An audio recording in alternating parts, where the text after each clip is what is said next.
Welcome to Sweet Life Beat Life. We hope this video helps. In this video, I will explain how to use your Apple Watch Series 9.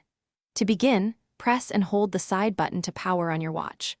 Once on, navigate by tapping the screen to select items, swiping up, down, left, or right to browse, and pressing the digital crown to return to the watch face or access the app grid. A double press of the digital crown brings up your most recently used apps, making navigation intuitive and quick. Your Apple Watch is a powerful health companion. It continuously monitors your heart rate and can even take an electrocardiogram, or ECG, to check for irregular rhythms. The blood oxygen sensor measures your blood oxygen saturation, providing key insights into your wellness. Close your 3 activity rings daily by tracking your movement, exercise, and standing hours, and log your workouts with over 100 different types available for precise data.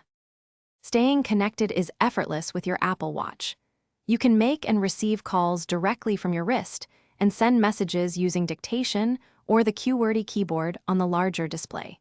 Siri is always ready to assist with voice commands, from setting timers to checking the weather.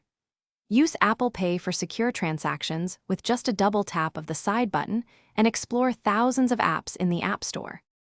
Personalize your Apple Watch to match your style and needs. Easily change your watch face by pressing and holding the display, then swipe to choose from hundreds of options. Customize complications to show information like weather or activity progress. Your watch is water-resistant up to 50 meters, perfect for swimming. Expect up to 18 hours of battery life with typical use or 36 hours in low power mode, ensuring it keeps up with your day. Thanks for watching. Consider subscribing if we helped you.